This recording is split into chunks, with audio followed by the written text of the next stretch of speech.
Boa noite.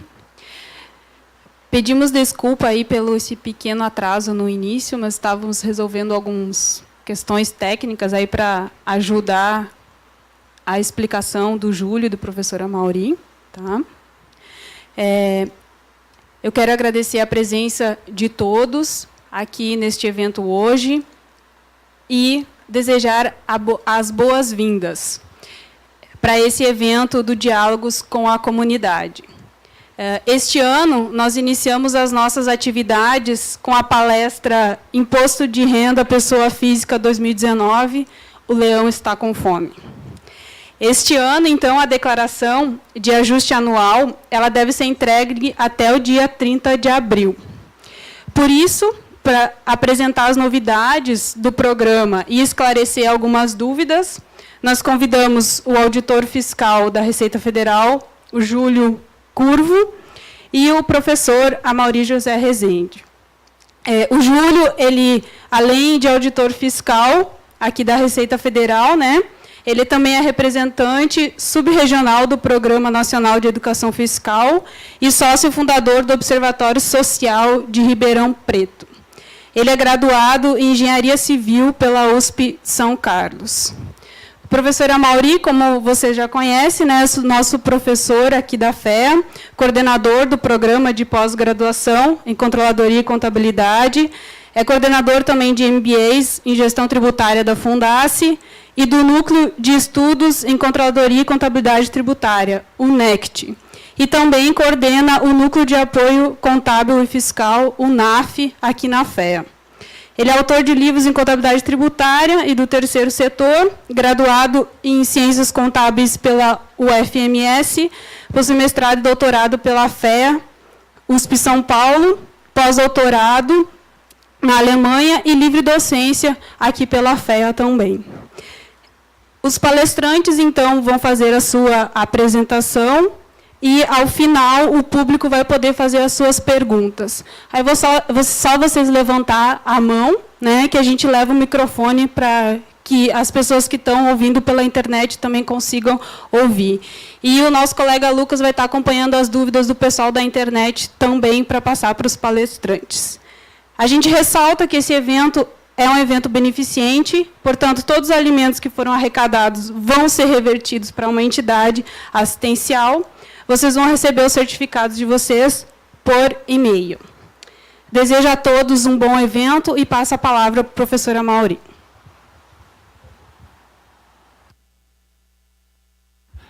Boa noite a todos. Sejam bem-vindos aqui à FEA, aqueles que não tinham ainda a oportunidade de estar aqui com a gente, né, aos nossos ex-alunos, sempre nos prestigiando aqui, né, a toda a comunidade contábil também que participa, né, que sempre é um momento importante, já que nós vivemos um país onde a contabilidade passa por um processo de mudança. Eu até falo aqui na FEA que a gente tem que pensar um pouco no curso de contabilidade, porque em algum momento, se der uma facada no sistema tributário, né, talvez a profissão contábil, aos moldes de como ela é feita hoje, ela basicamente vai deixar muitos contadores aí tendo que repensar o modus operandi.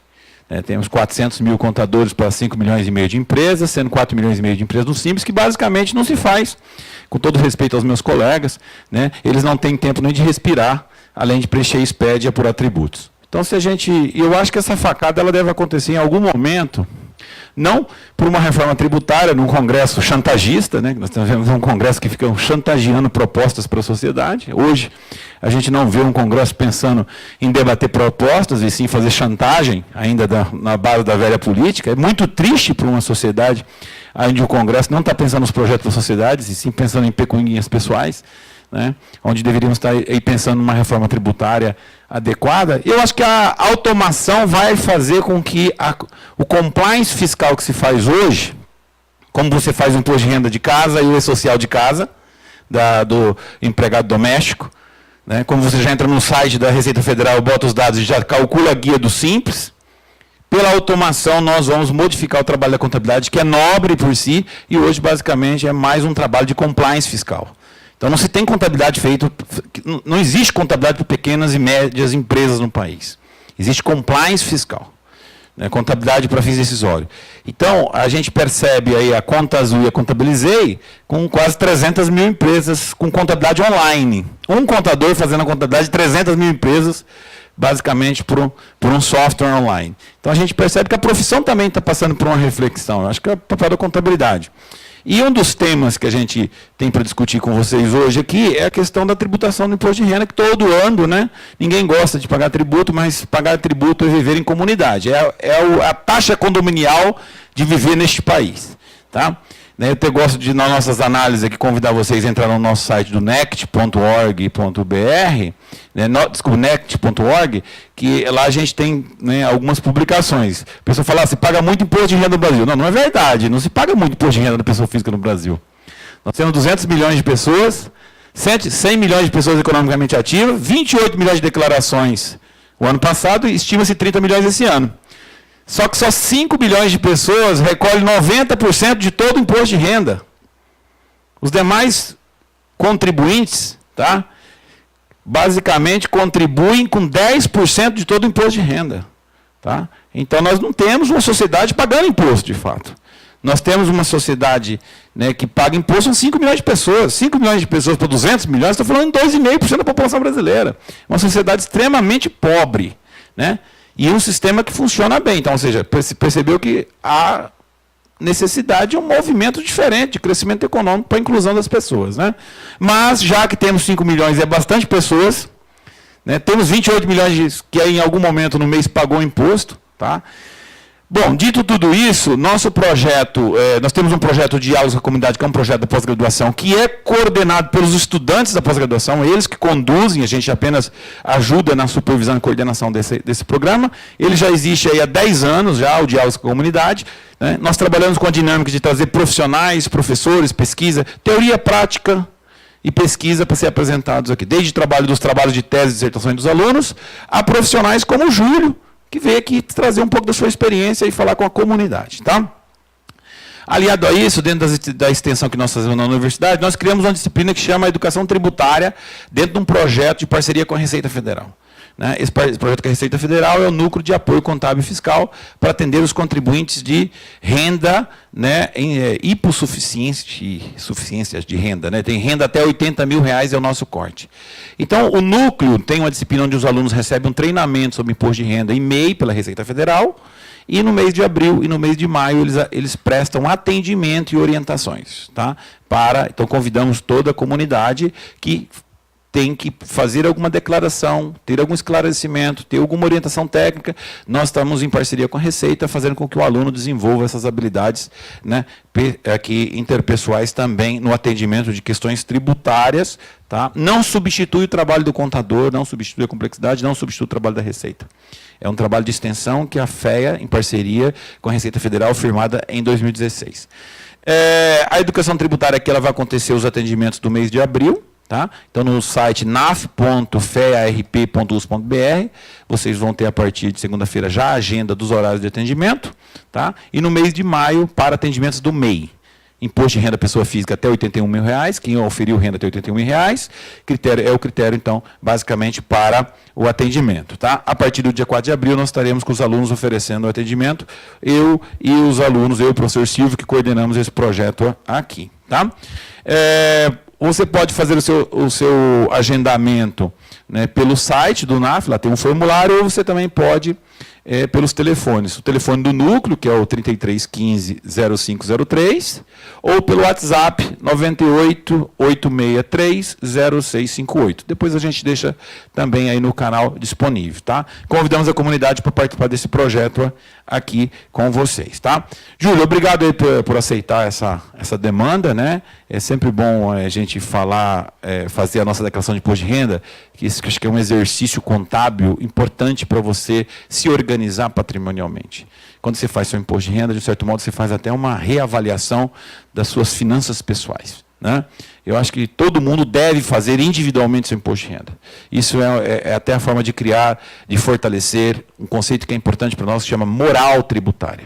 Moral tributária é a disponibilidade em pagar tributo. Nem é que ninguém gosta de pagar tributo, ninguém gosta de pagar a taxa de condomínio, mas não dá para não pagar a taxa de condomínio e reclamar da piscina. Né? Então, fazer a sua declaração de imposto de renda, eu acho que é um dever cívico, eu acho que é importante se a gente quiser viver em comunidade. Então, sem querer, né, delongas aqui, passo ao Júlio, então, para as suas considerações sobre o tema. Júlio, mais uma vez, obrigado por estar aqui com a gente. Nós que agradecemos. Bom, boa noite a todas e a todas. Boa noite. É um prazer estar aqui com vocês. Eu que já fui aluno dessa universidade, lá em São Carlos, né, formei ao São Carlos, ao sotaque de São Carlense, né? Embora eu seja cuiabano, sou mato-grossense, mas desde pequeno cresci em São Carlos, onde fiz engenharia, e formei em 83, uma época de muita crise, acabei prestando concurso para a Receita Federal, e estou lá já, nossa, muito tempo, né? Há 33 anos já estou na Receita, já posso até aposentar se quiser, tá? Mas, enfim, enquanto eu estou trabalhando uma coisa que eu até estou gostando de fazer, eu continuo mais um tempo trabalhando ainda, né? Que enquanto a gente trabalha, quando já pode aposentar, a gente, pelo menos a contribuição previdenciária, a gente não paga, ela é devolvida para a gente. Então, a gente tem algumas pequenas vantagens de continuar trabalhando, né? E, nesses anos de trabalho, já há uns 15 anos, eu me envolvi com o Programa Nacional de Educação Fiscal, que é levar para a sociedade informações sobre tributos, orçamentos, né? Por que pagamos imposto, como podemos acompanhar os gastos públicos, nessa linha para tentar combater tanto a sonegação quanto a corrupção com os recursos públicos, que é imensa, né? A coisa que a gente mais se envolve no programa de educação fiscal, particularmente aqui em Ribeirão Preto, é a questão da destinação do imposto de renda para criança e adolescente, que até nós vamos fazer algumas observações aqui para que vocês possam também disseminar isso na sociedade de Ribeirão Preto, que nós temos cerca de 22 mil pessoas aqui, que apenas essas 22 mil pessoas, nós temos 167 mil pessoas que devem declarar imposto de renda, munícipes de Ribeirão Preto. 22 mil delas, que fazem pelo modelo completo, né? Nós vamos explicar o que é isso, elas poderiam deixar aqui, por exemplo, no ano passado, 38 milhões de reais para as nossas crianças e adolescentes, para os nossos idosos. Só para vocês terem uma ideia da dimensão disso, a nossa prefeitura, nos últimos 5 anos, coloca no orçamento público em Ribeirão Preto 300 mil reais. É o dinheiro do orçamento público que vai para as nossas quase 100 entidades que cuidam de crianças e adolescentes. Então, nós temos, nesses últimos anos, uma média de 2 milhões e 500 mil vindo de pessoas físicas através da sua declaração de imposto de renda, que tem ajudado essas entidades aí a cobrir seus custos, né? Hoje, então, nós vamos falar sobre a questão do imposto de renda, declaração de ajuste anual, né, do exercício 2019, ano calendário 2018. Por que falamos isso? Porque ano calendário 2018? Porque a declaração do exercício 2019 é relativa a todos os rendimentos e as despesas, as deduções que a pessoa teve lá no ano calendário 2018, de 1º de janeiro a 31 de dezembro de 2018. Então, o objetivo nosso, então, é apresentar a sistemática de tributação do imposto de renda. Vamos falar um pouquinho da Constituição, como é que está lá o imposto de renda, alguma análise também do Código Tributário Nacional, né, que é uma lei que veio regulamentar a Constituição na questão tributária, né? E também, na sequência, então, nós vamos gastar uns 10 minutos falando sobre essa parte inicial, né, da sistemática do imposto de renda, e, na sequência, entrar na apresentação do programa gerador de declaração. Nele nós vamos abrir essa declaração com um pequeno exemplo, por exemplo, e vamos caminhar, mostrar algumas fichas para vocês, mostrar algumas deduções, e na sequência, porque não dá para a gente ver tudo, e na sequência vamos pegando as coisas mais objetivas e concretas que vocês tenham dúvidas e queiram tocar no assunto, né? Então, começando com o imposto de renda na Constituição, sobre alguns princípios que estão estabelecidos na Constituição de 88. Né? Por exemplo, o imposto de renda é um dos tributos que ele deve ser cobrado de todas as pessoas, sobre todas as rendas, né? E também ele deve ser progressivo. Ele vai ser cobrado de todas as pessoas, todas as rendas, exceto naqueles casos em que a lei diga, ó, aqui não é para cobrar. São os casos das isenções, enfim, que nós vamos citar. E a questão que o imposto de renda também deve ser progressivo. O que é isso? Ele deve ser cobrado mais de quem ganha mais. Conforme maior a renda da pessoa, a base de cálculo do imposto, vamos falar melhor, maior vai ser a alíquota que vai ser cobrada do imposto dele, tá certo? E também outra questão, que na cobrança de impostos, lá está escrito na Constituição, que a lei deve respeitar a capacidade econômica do contribuinte. Isso está claro lá. E, no caso do imposto de renda particularmente, a lei também deve tratar igualmente os iguais e desigualmente os desiguais. Né? É na linha do princípio da igualdade, desde a corrente lá de Aristóteles. Né? Você deve tratar igualmente os iguais e desigualmente os desiguais na medida da sua desigualdade. É por isso até que existe a tabela progressiva, que infelizmente nesses últimos anos não foi corrigida, né? E também a alíquota máxima dela é 27,5%, e ela para a pessoa que já ganha R$5.000 já está na alíquota máxima. Então, infelizmente, uma pessoa que ganha 50, 100 mil reais por mês, e acreditem, nós temos dezenas de milhares de pessoas no Brasil que ganham têm rendimentos superiores a 100 mil reais por mês, e elas pagam a mesma alíquota de 27,5%. Né?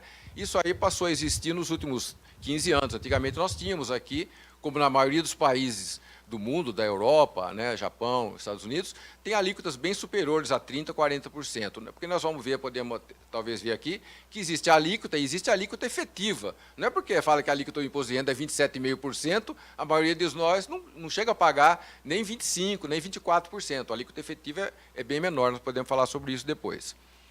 Então, são alguns aspectos que estão lá na Constituição. Como vocês sabem, por exemplo, a União, ela que pode instituir esses 6 impostos que estão aí. Ó. São 6 e tem o 7º também, né, Imposto sobre Grandes Fortunas, que ainda não foi instituído, precisa de uma lei complementar para instituir, mas ali no inciso 3 está o Imposto sobre as rendas e proventos de qualquer natureza. Então, aí está. Lembrando que então, a União pode instituir, cobrar esses 6 impostos. O Estado pode cobrar 3, né, o IPVA, o ICMS e o ITCMD, Imposto sobre Transmissão de Causa-Morte e Doações, e o município 3 impostos também, né, que é o ISS, o ITBI, que é o Imposto de Transmissão de Bens Imóveis, e qual que é o outro imposto que o município pode cobrar? E o IPTU. Esses são os 3 impostos que ele cobra. É interessante frisar também que sobre o imposto de renda, lá no artigo 153 está escrito, aquele que eu comentei no começo, o imposto será informado pelos critérios da generalidade, isto é, todas as pessoas têm que pagar, da universalidade, todas as rendas devem ser submetidas ao imposto de renda, e também da progressividade na forma da lei. Progressividade é aquela questão de que, quanto maior a renda da pessoa, maior deve ser a alíquota para cobrar o imposto dela. Ainda na Constituição, nós temos o respeito na capacidade contributiva na questão dos impostos. Esse é um artigo interessante. Olha o que diz o artigo 145. E também, vamos dizer assim, precisamos melhorar a nossa tributação para ele ser respeitado. Né? Olha só o que diz aqui. Ó, sempre que possível, os impostos terão caráter pessoal. O que é ter caráter pessoal? É quando você cobra um imposto, você avaliar pessoalmente aquele contribuinte. Por exemplo, ele tem vários filhos, sabe? Ele tem várias despesas médicas, isso aí deve atenuar o pagamento de imposto. Isso é que é respeitar as condições pessoais, ter o caráter pessoal. E serão graduados segundo a capacidade econômica do contribuinte, isto é, quanto mais ele pode pagar, mais ele paga. E quanto menos ele pode pagar, menos ele devia pagar. Também, e quase finalizando aqui a questão da Constituição, no artigo 150, que fala das limitações ao poder de tributar, nossa Constituição proíbe que a União, o Estado e o município cobrem de qualquer jeito. O artigo 150 dá várias limitações a esse poder. E lá, um deles é interessante. Lá, basicamente, é o princípio da igualdade, que está aí, está refletido na questão tributária. Né? Olha lá, é vedado ao Estado, ao Distrito Federal, municípios e à União instituir tratamento desigual entre contribuintes que se encontram em situação equivalente. Isso significa dizer que também deve-se tratar desigualmente aqueles que são desiguais. É isso que o imposto de renda vai ser traduzido na questão de uma tabela progressiva um pouco mais justa do que essa que tem hoje. Então, a questão do respeito à capacidade contributiva, por que essa questão ela é ligada só a impostos? Você vê, porque nós temos os tributos, né? Os tributos são os impostos, as taxas, as contribuições de melhorias, não é isso? Agora, por que só os impostos é que tem que ter esse respeito da pessoalidade? Por quê? É porque só os impostos que são cobrados, interessante, ó, o imposto ele é cobrado independentemente de qualquer coisa que a União, ou que o Estado, ou que o município faça em nosso benefício. Olha como é dito lá no artigo 16 do Código Tributário. O imposto é o tributo cuja obrigação tem por fato gerador uma atividade ou uma situação independente de qualquer atividade estatal específica relativa ao contribuinte. Então, não é porque o município faz alguma coisa que ele tem que cobrar o imposto. Isso ocorre com taxas, contribuições, contribuição de melhoria. Então, por exemplo, a taxa de corpo de bombeiro, você paga porque tem o corpo de bombeiro à disposição. Mas nos impostos não é assim. O Estado, a União e o município podem cobrar independente de qualquer atividade que ele preste para a gente. Por isso que ele tem que respeitar a capacidade contributiva. E ser também... porque, veja bem, quem não pode pagar, né, é difícil você pagar uma coisa, mesmo que não vai para te produzir uma coisa de imediato. Saindo já da Constituição, vendo para a parte legal, falar sobre algumas características, né, já nas leis, né, ordinárias, características gerais do imposto de renda. Particularmente na pessoa física, é o regime de caixa que vale. O que é isso? É que a obrigação tributária daquele rendimento só passa a existir quando? A partir do momento que ele recebe esse rendimento. Tá certo? Só ocorre com o pagamento ou com um crédito em conta, na conta dele. Isto é, a gente pode resumir isso, na legislação fala, é com a disponibilidade econômica ou jurídica dos valores para aquele cidadão. Por exemplo, se você tem um dinheiro depositado na justiça, mas que você ainda não pode ter acesso, ele não está disponível para você, então você não vai pagar imposto de renda sobre esse recurso. Ao passo que, se um recurso, por exemplo, você aluga um imóvel através de uma imobiliária, daí o inquilino paga o aluguel para a imobiliária lá em dezembro, mas a imobiliária só passou para você em janeiro, mas, na verdade, ele já estaria disponível para você em dezembro. Esse é o conceito da disponibilidade. Então, mesmo que você não tenha ainda sacado aquele dinheiro, mas ele estava disponível, já ocorreu o fato gerador e você já vai ter que oferecer aquele rendimento à tributação. Eu estou falando fato gerador, para quem é da área de direito é fácil, mas o que é o fato gerador? É um fato que ocorre na nossa vida assim, cotidiana. Por exemplo, recebi um rendimento, mas é um fato que ocorreu e que o legislador colocou lá na lei dizendo, ó, se ocorrer tal coisa, por exemplo, receber um rendimento, a pessoa tem que pagar imposto. Isso que é um fato gerador, é uma coisa que ocorre na vida, né? Por exemplo, ser proprietário de um veículo automotor é o fato gerador do IPVA, né? Ser proprietário do veículo automotor em 1º de janeiro do ano. E assim vai. Outra coisa, o imposto de renda, já há vários anos, ele é um sistema de bases correntes que a gente fala. O que é isso? Os rendimentos são tributados à medida em que são ganhos. Então, praticamente, né, os assalariados, ele ganhou dinheiro, já tributa ali a retenção na fonte, não é isso? Você recebe um aluguel, você no mês seguinte já não recolhe o carnê-leão, não é assim que é para ser feito? Essa é a sistemática. Você recebe o rendimento de aplicação financeira, ele já retém na fonte lá aquele. Então, conforme vai andando, é mensalmente, esse é o sistema de bases correntes. A ideia era que chegasse no final do ano, a gente já tivesse mais ou menos pago o que era devido mesmo para ser pago, tá? Lembrar que o período vai ser anual, na verdade, o período para fazer um ajuste. Então, mensalmente, os rendimentos nós vamos recebendo. Eu tive um ganho de capital, vendi um imóvel e tive lucro. Eu já recolho também no mês que vem. A maioria do imposto de renda sempre é assim, é de bases correntes, já recolhe à medida que vai recebendo. Mas, como está na última linha aí, no final do exercício, na verdade, assim, acabou o ano, 31 de dezembro, lá em março e abril nós vamos fazer essa declaração de ajuste com esses rendimentos do ano anterior para ver se teve algum imposto ainda a pagar ou se nós pagamos mais do que devíamos ter pago, né? Olha lá, é a declaração de ajuste anual. Qual que é o objetivo dela? É simplesmente acertar possíveis distorções, né, daquelas cobranças mensais que nós tivemos no ano anterior, tá? Ó, o que acontece, então, lá na declaração de ajuste anual, que é a DAA, que nós estamos chamando aí, DAA? Simplesmente, num esquema bem simples, nós somamos os rendimentos que são tributáveis na declaração e deduzimos o quê? As despesas dedutíveis, são as deduções. Essa diferença, esse valor que nós vamos apurar, é o que nós falamos que é a base de cálculo do imposto de renda, que nós vamos entrar na tabela progressiva para saber qual é o imposto devido que a gente deveria ter pago durante o ano, é o nosso imposto devido. Essa é assim que funciona, né? Então, essa base de cálculo, que a gente chegar nela, tem algumas formas, nós vamos comentar aqui, né? Basicamente, é você somar os rendimentos e subtrair as deduções. Você chega num valor para entrar na tabela progressiva, né? É interessante citar o seguinte, quando a pessoa faz essa declaração de ajuste anual, e ela entrega para a Receita, não é isso? Eu vou aproveitar aqui, para já estar aqui, para lembrar esse fato, que a pessoa, depois que ela entrega, ela pode acompanhar pelo site da Receita o processamento da sua declaração de ajuste anual. Isso é interessante, por quê? Porque mesmo antes dela, por exemplo, se ela cai na malha, mas mesmo antes da Receita intimar essa pessoa a esclarecer aquele problema, porque vamos dizer que ela tenha mesmo, de fato, feito um erro, por exemplo, omitido um rendimento, esqueceu de pôr o rendimento. Se ela vai lá no processamento da sua declaração e vê que esqueceu esse rendimento, o que ela faz? Ela mesma pode ir lá e corrigir o seu erro, né? E manda novamente, chama retificar a sua declaração e encaminha novamente a declaração. Daí, se ela apurar uma diferença de imposto, ela vai poder recolher com a multa de mora, que é uma multa de, no máximo, 20%. Tá? Ao passo que, se ela não fizer nada, ela deixa lá, passou 2, 3 anos, daí a Receita vai intimar e ela fala, de fato, eu esqueci de oferecer esse rendimento. Daí sim, vai ser um lançamento de ofício que a gente fala.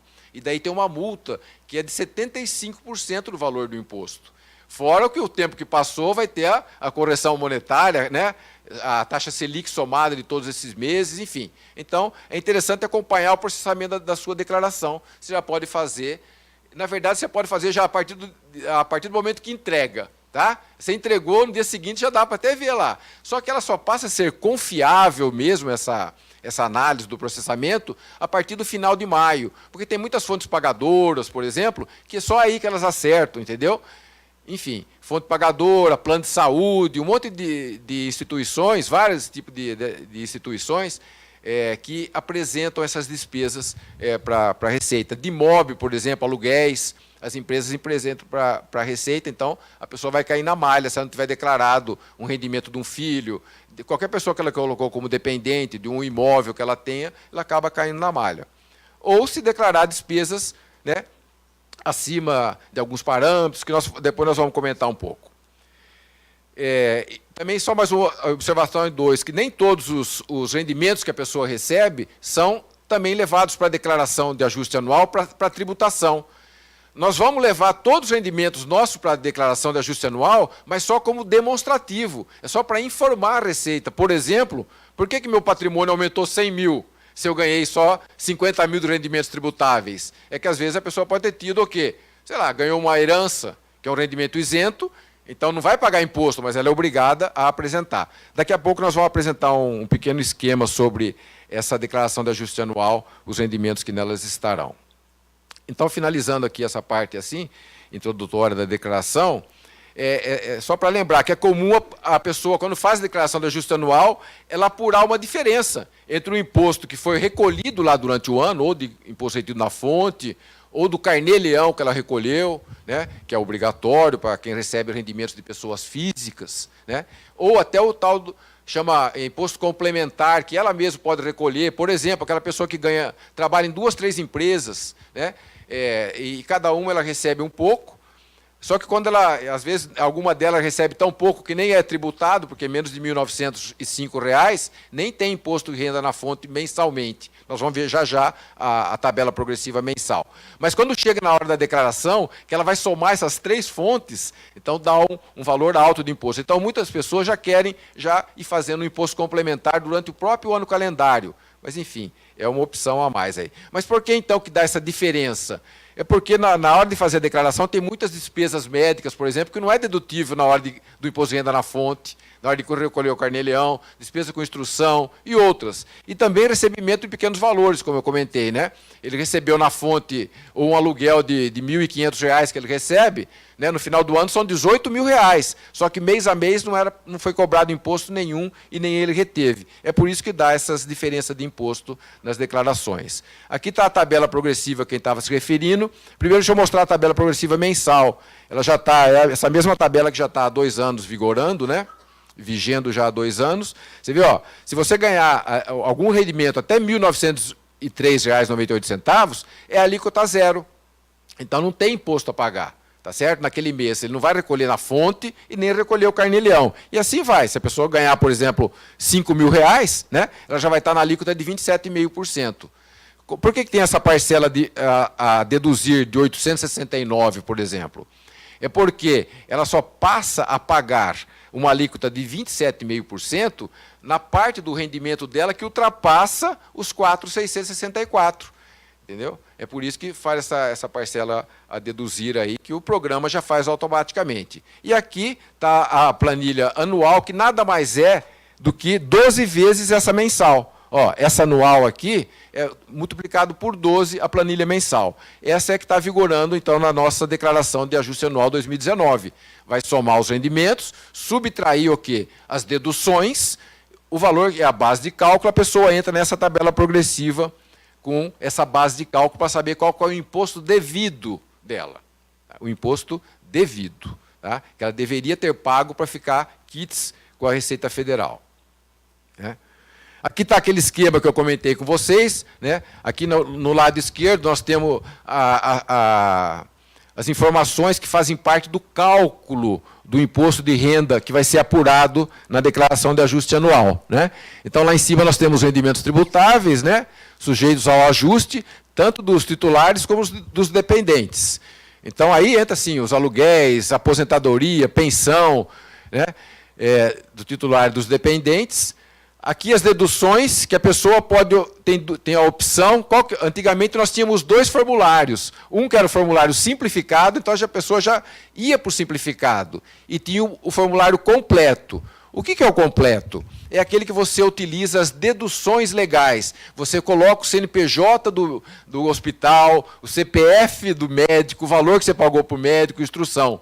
Já no desconto simplificado, que é uma outra opção, você não precisa ter despesas médicas hospitalares, porque você tem direito a 20% do total dos rendimentos tributáveis. Vamos dizer, o programa ou a legislação já te dá essa dedução automaticamente. É um desconto simplificado, mas ele é limitado a 16.500 e poucos reais, entendeu? Tem esse limite, mas ele é 20% e você não precisa comprovar as despesas. Mas, então, subtraindo, você chega na base de cálculo, aplica na tabela progressiva, você descobre o quê? O imposto de renda devido. Compara com o imposto já pago e vai ver se você tem direito ao imposto a restituir ou o imposto a pagar. Tá certo?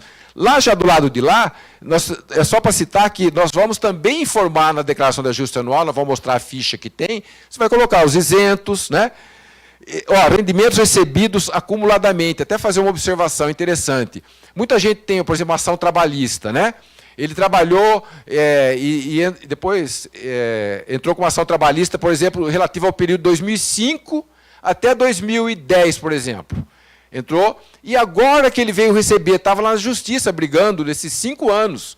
Lá na Justiça, e agora ele ganhou, por exemplo, 200 mil reais ele ganhou. Tá certo? Então, como que agora se tributa? Antigamente, ele pegava esses 200 mil reais, até 2010 era assim. Ele pegava esses 200 mil reais que ele ganhou, de 5 anos para trás, ele era obrigado a jogar aqui, ó, como se fosse o rendimento do próprio ano. Então, via aquela pancada em cima. Ele pagava mais do que 1/4 do valor do que ele ganhou de imposto de renda. Né? Então, em 2010, saiu essa legislação que permite o quê? Vamos ver quantos meses que tem de rendimento. Eu não falei que nessa ação ele estava brigando por causa de 2010 até 2015? Então seria o quê? 5 anos, são 60 meses, não são? 5 anos? Mais os 5 13º, dá 65 meses. Então como é que é a tributação agora? Pega os 200 mil reais, divide por 65. Quanto dá? Mais ou menos. 3 mil, mais ou menos, né? Dá uns 3 mil reais. Então, entra na tabela progressiva com o 3 mil, e calcula o imposto dele já considerando como se fosse rateado por meses. A ponto de que, olha só, esse mesmo cidadão que nós estamos falando, se ele tivesse recebido 120 mil reais, olha só, 120 mil reais, não era 65 meses que nós estávamos falando? Quanto que é 120 dividido por 65? Não vai dar menos do que R$ 1.900? Então, esse cidadão é isento. Ele vai declarar, vai colocar rendimento recebido acumuladamente, recebi 120 mil e vai dar isento o cálculo, não paga imposto nenhum. Então é uma forma mais justa que hoje em dia, felizmente, nós temos. Também os rendimentos tributados exclusivamente na fonte, como o próprio nome diz, né, exclusivo na fonte, já, quando você recebe já até foi tributado, você só informa o valor líquido que você recebeu, só para justificar aumento de patrimônio, por exemplo. Né? Temos também a declaração de bens e direitos, que você vai colocar lá os seus bens, né? Direitos que você tem, dívidas de R$ 11, você está devendo para alguém acima de R$ 5 mil, também é obrigado a colocar,